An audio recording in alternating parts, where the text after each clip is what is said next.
All right, can you hear me okay? All right, well, good morning, everybody. It's so good to be here.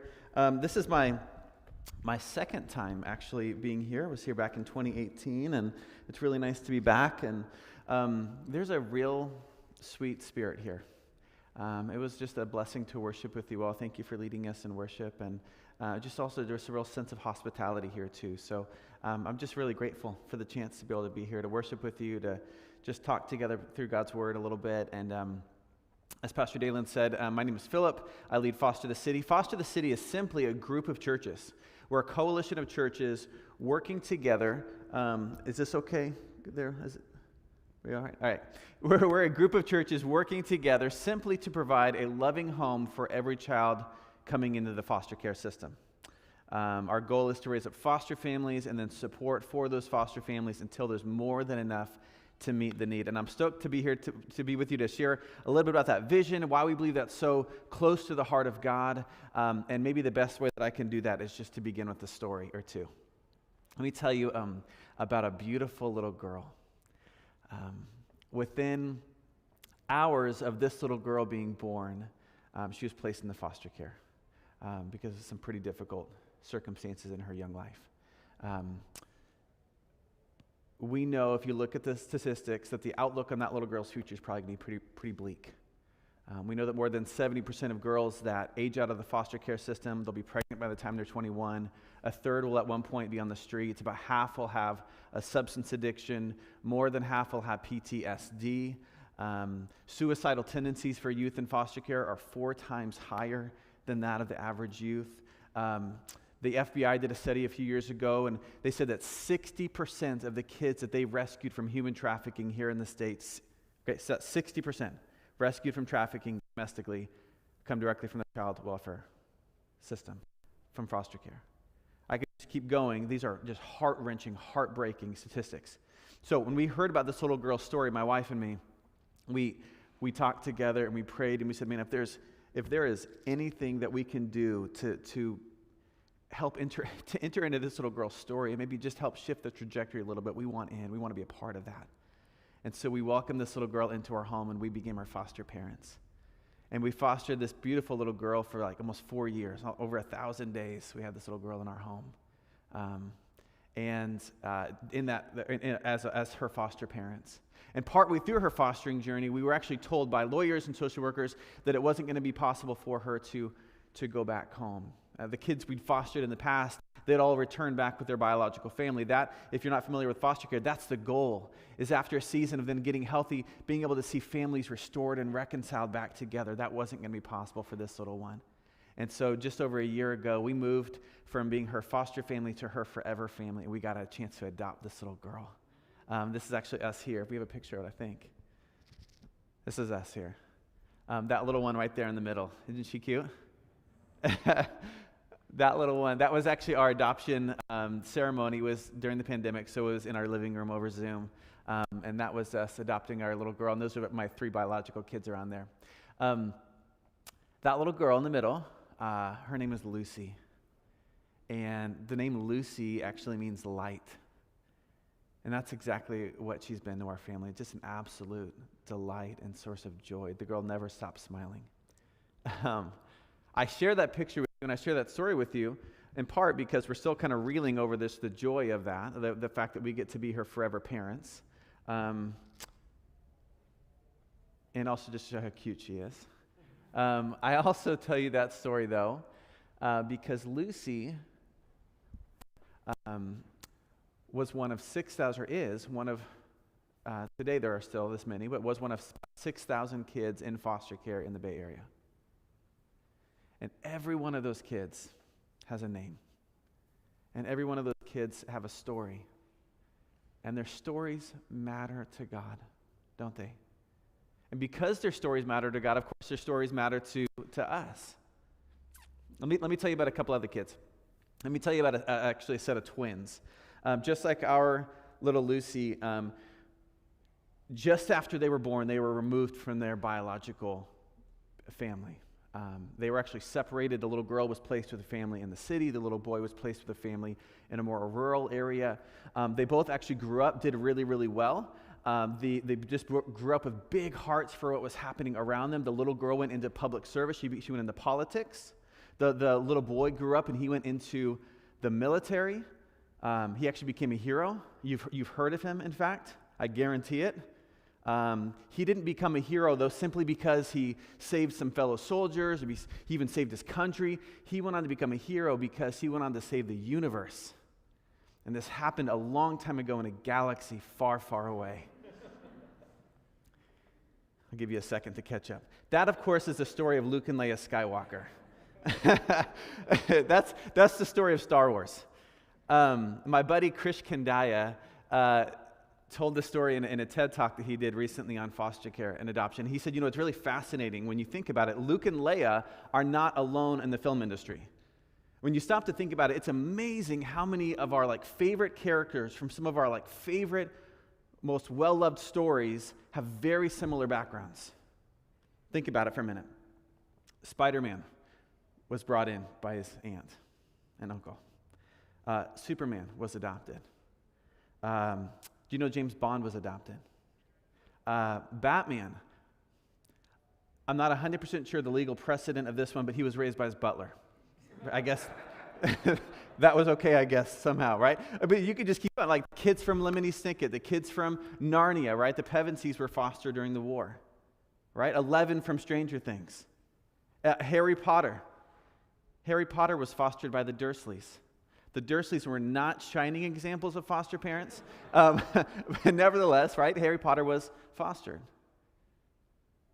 It seems as if these storytellers, these filmmakers have discovered something really, really, really important. That kids who grow up with these heartbreaking, traumatic, difficult, challenging early lives, these experiences, they are not without hope for their future. Although things seem to be dark and broken and falling apart, there is still hope for healing. There is still hope for wholeness. That our history doesn't necessarily determine our destiny. And what's so fascinating about that is that's not just the makings of a good movie. That's not just the ingredients for a good plot line, right? That truth is at the very heart of what we believe as followers of Jesus. Again, that although things seem to be broken and dark and falling apart, that we are not without hope because of Jesus. And so I want to take you to a passage of Scripture this morning where Jesus is going to share the same thing with us. So if you have a Bible with you, I invite you to turn with me to Matthew chapter 5. We're going to look for just a few minutes at a few verses from what we call the Sermon on the Mount, where Jesus is talking to some of his followers. He has a few things he's going to share with them, and I want to read this to us. Matthew chapter 5, we're going to start together in verse 13. This is what Jesus says to his followers. He says, "You are the salt of the earth, but if salt has lost its taste, how shall its saltiness be restored? It's no longer good for anything except to be thrown out and trampled under people's feet. You are the light of the world. A city set on a hill cannot be hidden. Nor do people light a lamp and put it under a basket, but on a stand, and it gives light to all in the house. In the same way, let your light shine before others so that they may see your good works and give glory to your Father who is in heaven." Three things I want to point out that Jesus clarifies here for us. First, he tells us that we live in a world that is in need of some salt and light. Secondly, he tells us how the world is going to experience this salt and light. And then third, he tells us what the impact will be when it does. Okay, we're going to take those one at a time. All right, so first he tells us we live in a world that needs salt and light. What in the world does that mean? Okay, we're all throughout the Scriptures, we're told that we live in a world that needs light, that we're living in a world, when we're living apart from the light of God, that we are living in a world filled with darkness. That's a pretty common sentiment throughout the Scriptures. What does that mean? Well, let me tell you about a guy named Ernest Shackleton. You might have heard of him. Ernest Shackleton is a very famous British explorer. Okay, and Shackleton very famously got stranded on one of his expeditions in the South Pole. And he said that out of all of the difficulties that he faced, out of all of the challenges, including starvation, including the freezing temperatures, out of all the things that they faced, the hardest thing they had to endure was the darkness. Because you might be aware of this, but in the South Pole, the sun goes down in May and doesn't come back up until July. Imagine that. It's like this, for months you're living in this pitch black, complete, can't see the hand in front of your face, darkness. And he said, in that kind of environment, that kind of darkness, a man goes mad. You start to lose it. Think about it for a minute. Like you can't tell now which way is which, like what's left, right. Like you can't tell, what's ahead of you, what's behind you. You very quickly lose any sense of direction. And then he said, like you can't see what's creeping towards you. You can't see what's standing right next to you. You very quickly lose any sense of security.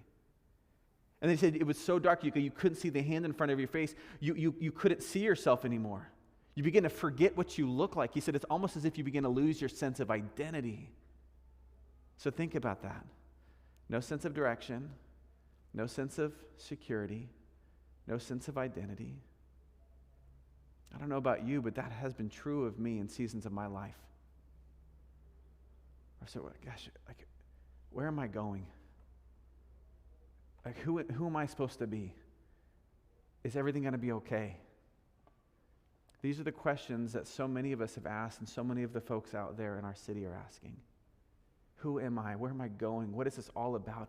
Are we going to be okay? I said, I don't know about you. I actually do kind of know about you. I don't know most of your stories. But I think that, honestly, if we're honest with ourselves, every one of us have asked these questions in the past.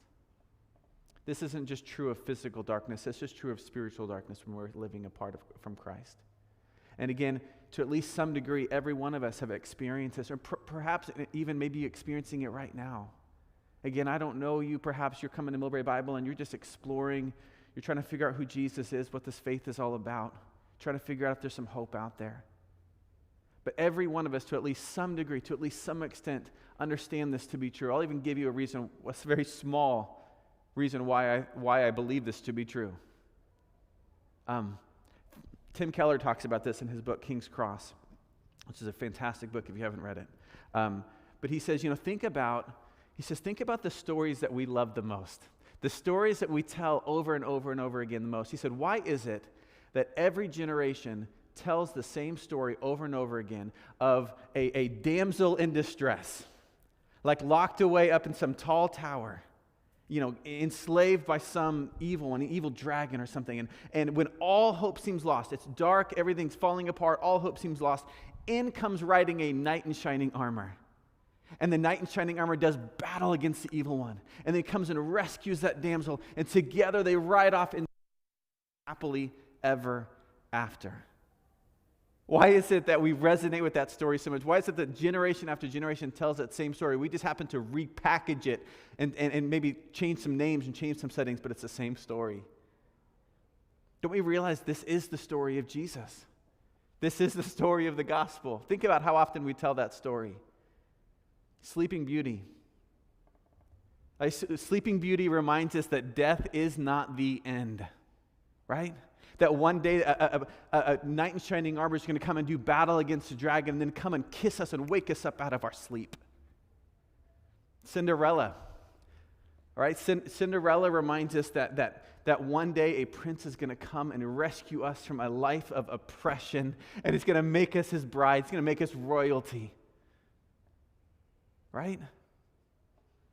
Beauty and the Beast. Listen, maybe someday someone will come and will see past all of our ugliness. See past all of the mistakes that we've made and all of our selfishness. See past our beastliness. And maybe, just maybe, their love will be so potent, so powerful that it will actually remove all of the ugliness and make us into something new. Peter Pan, right? Maybe someday someone will come and take us by the hand and fly away with us to a land where we'll never grow old. We could do this all morning long. I see some young parents out there. There are a whole lot of kids lined up here. You all have seen Frozen a million times like I have. How do you melt a frozen heart, parents? Even if you're not, how do you melt a frozen heart? You can just call it out. Who knows? Come on, don't be shy. How do you melt a frozen? Don't be embarrassed. I know, you can know. How do you melt a frozen heart? All right, I'll help you out. It's okay to be shy. An act of true love. Do you remember that? An act of true love. Do you remember what the act of true love was? It was the sister, the one who had been pushed away and rejected the entire movie, laid down her life for the one she loved. Like, this is the gospel. How much money has Disney made off of the gospel? my favorite, guys, my favorite is Lion King. Can I tell you? Lion King reminds us, okay. What Lion King tells us is that when the rightful king is sitting on the throne, that all is well. That the land will live in peace and harmony and light.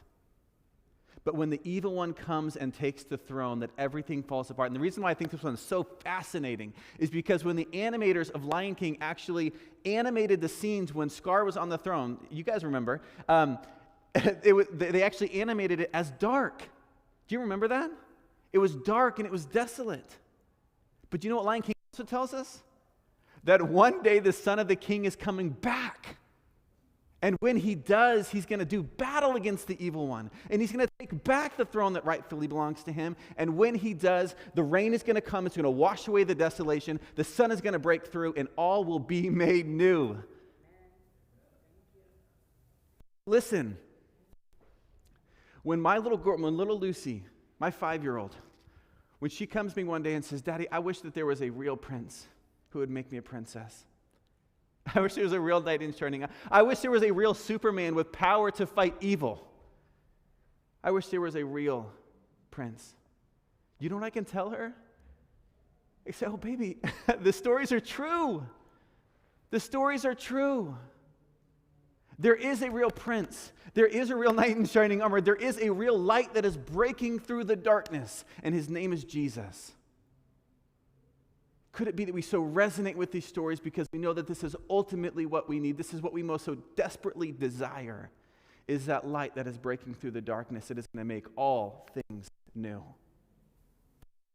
He is the light of the world. He is the light of the world. That's the first thing he tells us here.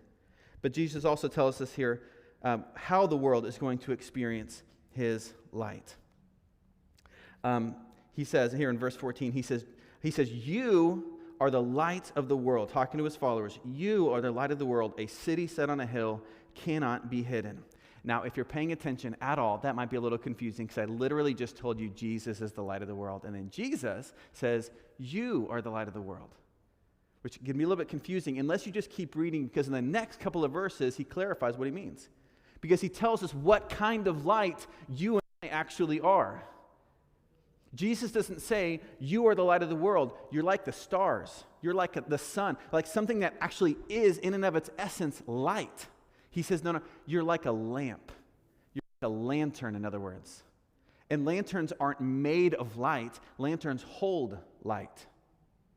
You see the difference? You and I become the light of the world when Christ lights us up, when he places his light in us.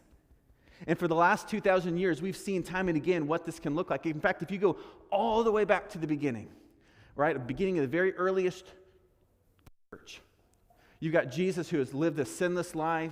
He's gone to the cross. He's taken our sin upon him. He's paid the price for our sins. He is risen again from the dead, proving that he has defeated death, he's defeated sin, and that he's ascended back into heaven. We're told then that his earliest followers, the handful of people that followed him after he ascended back into heaven, are together now in Jerusalem. And they're in this upstairs room. And they've locked the doors. They're terrified. They're so nervous about what's going to happen to them in light of what they just saw happen to Jesus.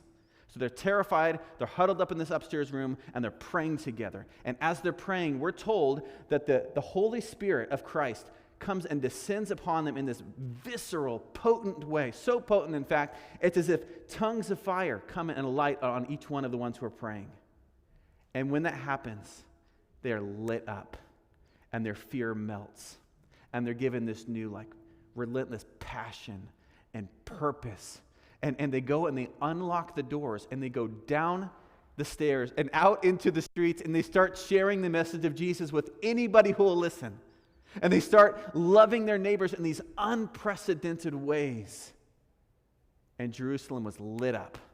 And then Judea was lit up. And Samaria was lit up. And the world has never been the same. The way in which God chooses to advance his light into Millbrae and San Mateo County and the Bay Area and the world has been through men and women like you and me. It's through us. He also says that we're to be like salt of the earth. I haven't touched on that. Let me take a couple minutes on that. We're the light of the world, but he also says we're the salt of the earth. What does he mean by that? When we think of salt today, salt enhances flavor, right? You put salt in your eggs in the morning, steak at night, right? Salt makes things better. I think at a really basic level, I think that's what he's telling us to do. Go and make things better. If you don't get anything else I say today, you can just walk away with that. Go make things better. That's what we're called to do. Millbrae should be a better place to live because you're here. Your workplace should be a better place to work, and it should be more productive and fruitful. Your team culture should be healthier. It should be stronger because you work there. Go make things better. Your schools should be better places to attend because you attend there. Your neighborhood should be better places to live because you're there.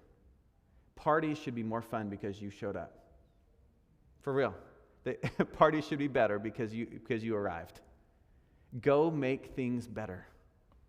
I think that's on a really basic level. I think that's what Jesus is telling us. But I do think he goes a little bit deeper than that. In Jesus' day, of course, salt was not just used to enhance flavor. Salt was primarily used as a preservative. Right? So they didn't have freezers. They didn't have refrigerators. So if they go and say slaughter a goat, if you don't eat all that meat immediately, the meat goes bad. So if you had a whole big slab of meat and you didn't want it to immediately decay and fall apart and break down, you would douse the thing with salt and it would preserve it. It would keep it whole. So you put salt into that which ordinarily decays and is breaking down, and it brings wholeness. That's what God is calling it. That's what Christ is calling us to. Here's what I think Jesus is telling us. Listen, when your world was falling apart, when everything was dark and breaking down and falling apart, I did not avert my eyes. I did not turn the other way. I came in. I entered into your brokenness, and I brought healing, and I brought wholeness, and I brought hope. And now I want you to go do the same thing. I want you to find things in your sphere of influence that are breaking down, and I want you to go in. I don't want you to run away. I want you to move in. I want you to find people around you, the people in your networks, people in your community that are falling apart emotionally, people that are falling apart financially. And I don't want you to avoid them. I actually want you to move towards them. And I want you to bring wholeness. I want you to find systems that are breaking down. I want you to avoid systems because they're broken. I actually want you to go in and help make them better. I want you to go into places and relationships, and when your neighborhood is falling apart, as Christians, we don't just take flight to the next neighborhood. We go in and we make it better, right? This is what he's calling us into. When families in your community are falling apart, you don't just avoid them. You actually move towards them, and you bring healing, and you bring wholeness. You are salt of the earth. That's what we do. Amen? For the last 2,000 years, we've seen the church do this in just countless ways. Some of you are familiar with this. Just countless ways. We've seen examples of the church being salt of the earth, light of the world. In fact, did you know that the first known hospital in every nation across the globe was actually started by followers of Jesus? Was started by the church. Did you know that? Isn't that incredible? If you look at education reform, prison reform, women's rights, the abolition of slavery, of course, civil rights, they all trace their roots back to the church. And the same is true with the care of vulnerable kids. We have historical records in the ancient Greco-Roman world. When a child would be born into a family, they would often do this tradition where they would place the child, this baby, down at the feet of its father. And if the dad stooped down and picked up this child in his arms, the child was legitimized, celebrated, welcomed into that family, which which is beautiful. That's actually, by the way, where we get the term raising our kids, is from that ritual. The problem is sometimes the dad didn't stoop down and pick up the child for whatever reason. Maybe the child looked sick. Maybe the child wasn't the preferred gender of that day. If for whatever reason the dad didn't stoop down and pick up the child, instead what would happen is they would take the kid outside of the city and it would be left alone to die. This was a completely common, legal, acceptable practice, by the way, completely unquestioned. It was called infant exposure. But we also have historical records that tell us how early followers of Jesus, the early church, would go outside of the city at night and they would walk up and down the streets outside of the city listening for kids, listening for the cries of children. And when they'd find them, they would bring these kids back into their own homes and they would raise them up as their own beloved sons and daughters. That's the legacy of the church. That's the history of God's people as salt of the earth, light of the world. And why I'm so grateful to be here today is because we have this opportunity, not just to let that be true of who we once were, but to who we are today. True of us today.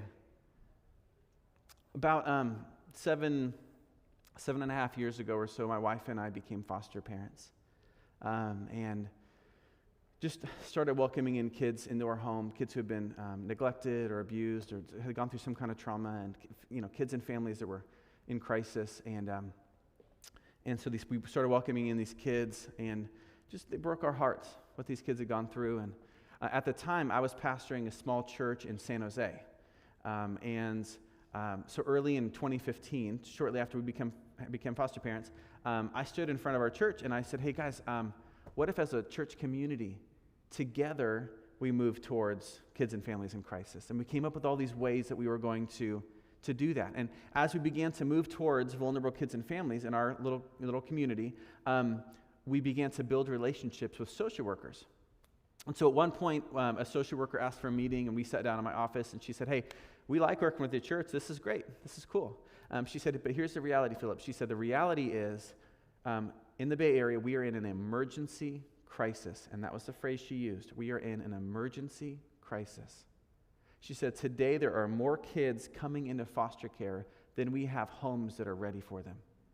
Than we have homes that are ready to receive them and care for them and stand with them in this difficult season of their life. She said, this crisis that we're in is honestly just a little bit bigger than your church. She said, do you think that there are other Bay Area churches that would want to work with us? That would be open to coming together in what she called as a faith alliance. She said, do you think that there would be churches that would come together as a faith alliance to help us change this crisis? Guys, it has been one of the greatest joys of my life watching the way churches have responded to that invitation 7 years ago, 6.5 years ago now. What started with one little church in San Jose today is 214 churches, like Millbrae Bible, that have linked arms together and saying, not on our watch, not on our watch. These are our young neighbors. These are kids in our community that are in need of families to stand with them in this difficult season, not on our watch. These 214 churches are linking arms together, and we're raising up foster families, and we're raising up support friends for foster families until there's more than enough to meet the need. We have this collective vision that one day there's going to be a waiting list of families rather than a waiting list of kids in need of a home. And we believe that the church should be on the front lines as salt of the earth, light of the world, to be able to help make that happen. And my hope and my prayer is that perhaps God is stirring in the hearts of a few of you today, and you're interested in how you might be able to be a part of that. And so in just a couple minutes, I'm going to share with you just a couple of roles that you could play if you're interested in learning a little bit more. Before we do that, I'd love it if we could just take a look at this video. I want you to be able to hear directly from some lives that were impacted.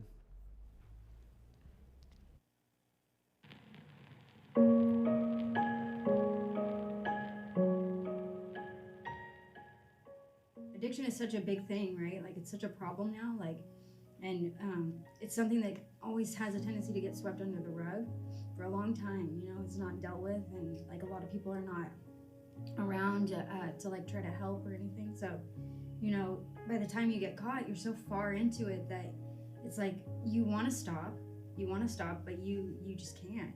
It just kind of happens so quickly at that point. like they had us all sit on the curb, and they checked us all, and obviously like every single one of us was high, so that was kind of the end right there. And that was kind of a hard point for me, and I still struggle with that now, to try to like deal with the pain of that, because I remember like I was being put into the back of a cop car and watched them take Gabriel out of the car, and like he was crying and like looking around for us and like didn't know what was going on, and I couldn't do anything for him.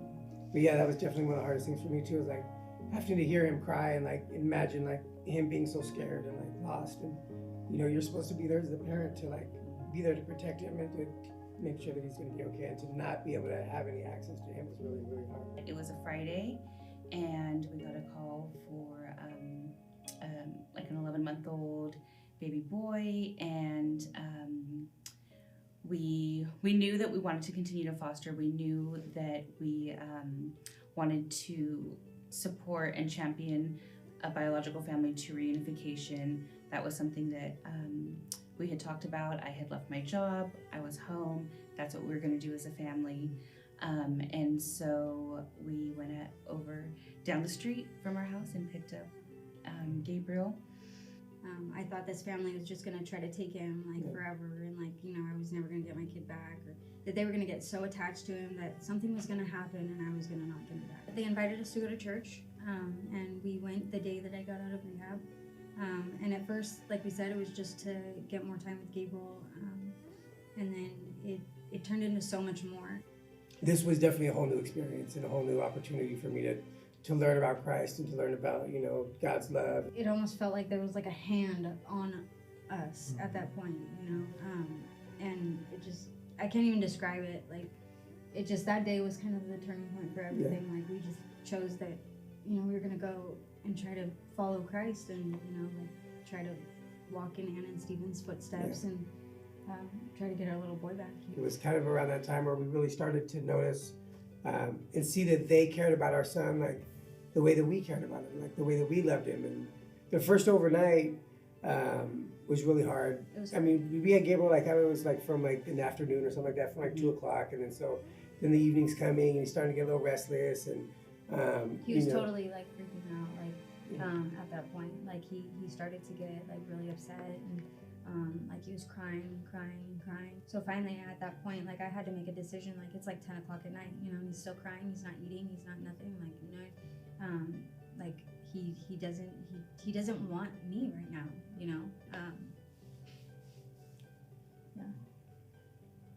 and so I called Anna and told her, like, you need to come and get him, because that was an emotional night for all of us. It was really hard.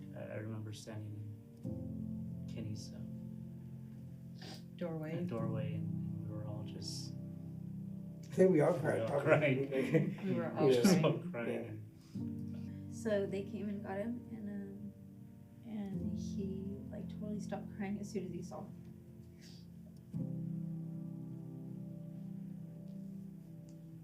You talk.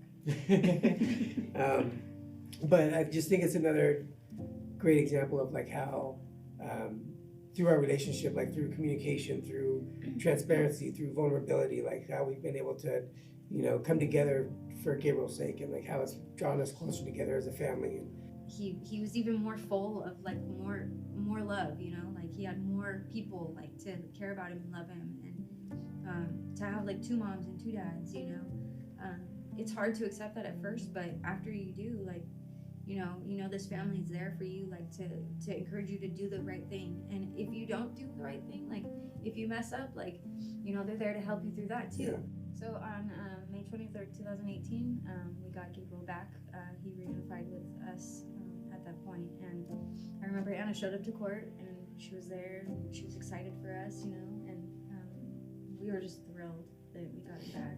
I remember thinking, like, this is great for us, but this probably is gonna hurt, because they've had him for like 2 years, and I remember being like excited, but feeling bad that I felt excited almost, like, because I knew that somebody else was hurting. Yeah. I'll never forget that day, because I think a lot of people are excited when they get to court, after they've been fostering, because they're going to celebrate like an adoption ceremony. And we didn't do that. We celebrated reunification, but we still got a forever family out of it, you know?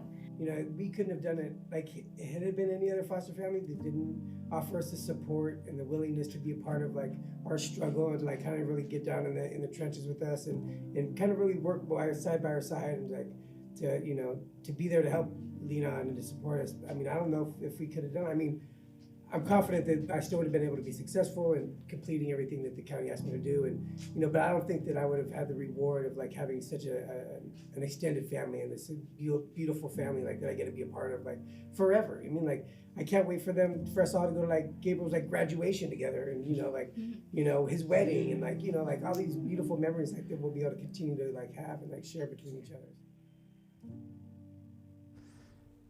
That's just one of the many, many families that we've been able to see the church move towards and bring hope and bring some healing. It's been incredible to see so many families impacted. And I hope that again, God might be stirring in your heart perhaps to learn more about how you might be involved. For a couple of you, that might actually mean becoming a foster parent. That might actually be what God is leading you to do, is to actually learn more about what it would look like for you to foster. That's not for most of you. So you can take a breath. But for perhaps one or two families, that actually is an individual or family, that might actually be what God is leading you to learn more about. There is a profound need for more foster families in the Bay Area. In every single Bay Area county, all 10 Bay Area counties, there is a deficit of foster homes, and kids, when they're coming into foster care, are being sent out of their county due to a shortage in every single county. So regardless of where you live today, if you're up in the city, it's like 60% of kids that come into foster care are sent out of their county. In Alameda County, it's about 50%. In San Mateo County, the percentage is lower, but every single year, dozens and dozens and dozens of kids are sent out of this county due to a shortage of foster homes. Perhaps that's what God's leading you to do. For most of you, like I said, that's probably not what you're called to do, but there are other ways that you can be involved. And that brings me to our third and final point. And that's this, that Jesus tells us what the impact can be if we are willing to say yes. In verse 14, Jesus says, "You are the light of the world. A city set on a hill cannot be hidden." He uses a ton of metaphors here. Salt of the earth, light of the world, cities on hills. What is he talking about? Well, in that time, in Jesus' day, it was actually pretty rare that a city would actually be built up on a hill. More often than not, towns and villages were built down in the valleys, down near waterways, right? It was much more convenient, much more helpful. But in the rare occasion when a city would actually be built up on a hill, at nighttime, when the lamps and the torches and the lanterns were all lit up, that city would be seen by the towns and villages for miles and miles and miles. So here's what I think Jesus might be saying. I care about you as an individual being a light to those in your sphere, in your network. I'm calling you as an individual to go and be a light to your community. But in addition, I'm calling you to be like a city. I'm calling you to be like a community. If there is a group of you, Millbrae Bible, collectively shining your light together in this city, your impact is going to be further reaching and far more visible to a watching world. Okay, we can do a lot as individuals. We can do so much more together, can't we? We've seen this again so powerfully in Foster the City. One of the primary reasons why there's a shortage of foster families is because foster families don't make it very long. Only about 40% of foster families will actually make it past their first year nationwide. 40% will make it past year one. And the primary reason why, studies will show, is because foster families feel alone as they do it. They feel alone in their journey and navigating all of the grief and the pain. But with Foster the City, with our model, more than 90% of our foster families are making it past year one. Do you know why? Because in our coalition of churches, for every foster family that's raised up, we surround them with a team of support. 3, 4, 5 individuals, families that are coming alongside that foster family and providing practical, emotional, spiritual support. So you might be here today and you're like, man, this breaks my heart to hear that there are kids and families in my neighborhood that are breaking down and that need help. I'm not personally at a place where I can foster right now. But you know what I can do is I can bring meals. to a foster family. I can babysit so that these parents can go out and get date nights and stay healthy. I can do yard work. You know, my wife and I had a support friend who didn't have a lot of extra time, lived a little further away, but they had some extra margin financially. They sent a cleaner to our house every month. It was awesome. I can do tutoring. I can help with sending encouraging notes. I can pray for this family on a regular basis. Like, I can come alongside and provide the practical, spiritual support that they need to foster longer and better. Perhaps that's what God's calling you to do. Or perhaps He's given you the gift of leadership and you're interested in actually leading this Foster the City ministry right here at Millbrae Bible. We call that role an advocate. Maybe that's something that you're interested in doing, is actually helping to provide care and support to these foster families and support friends here at Millbrae Bible. If you're interested in any way in getting involved, your next step is the same. If you want to be a foster parent, a support friend, or an advocate here at Millbrae Bible, your next step is the same. Come see me at the back table on your way out today, okay? And I'm going to have you fill out a next step card. If you fill out this next step card, I give you my word, we will not drop a foster kid off to your house this afternoon, okay? I promise. All we're going to do is we are going to send you an email this week, okay, with a link, and it's going to tell you about some interest meetings, some informational meetings that are coming up where you can learn more, okay? It's a no commitment, free informational meeting, no cost involved in any of this, just where you can come and give about an hour where you can learn a little bit more. Does that sound good? Let me close. In Matthew chapter 5, verse 16, this is what Jesus says. He says, "Let your light shine before others, that they might see your good deeds and glorify your Father in heaven." Let your light shine before others, that they might see your good deeds and glorify your Father in heaven. My prayer is that when the watching world looks into your life and looks into this church, and they see the way that you spend your time, the way that you leverage your resources and your strengths and your gifts and the opportunities He's presented to you, that when the watching world looks into your life and sees the way that you engage your neighbor, and the way that you move towards the vulnerable, and the way that you see things that are breaking down and falling apart, and the way that you go in and you make them better and stronger and more beautiful, that ultimately the watching world would just look at your life and they would marvel, and that they would wonder, and they would see the light in you, and ultimately they would see the source of that light, that they would see Jesus. That's my prayer. Let me pray. God, thank you so much for this church. Thank you for years and years of faithful ministry and service to this community. I pray, God, by your grace, by your power, that Millbrae would never be the same as a result of Millbrae Bible being here in this season. God, I pray that for every person here today, those who are watching online, God, that you would stir in our hearts to help us to know how you're calling us to be salt and light. It's different for everybody. I know that foster care is but one expression of this salt and light, God, but however you're leading us, whoever you're leading us towards, it's a friend, it's a family member, it's a neighbor, it's a family in crisis. God, I pray that you would give us the clarity to know how we're to move towards them, and you give us the courage to follow your leadership. Help us to love others in the same way that you have loved us. Thank you for moving towards us when we were in need. God, I pray that recognition of that understanding of your grace in our lives is so potent and powerful, God, that it would change. It would overflow out of us in our love for others. We love you. Thank you so much, God, for the lives that have been impacted and are going to be impacted through this church. In Jesus' name, amen.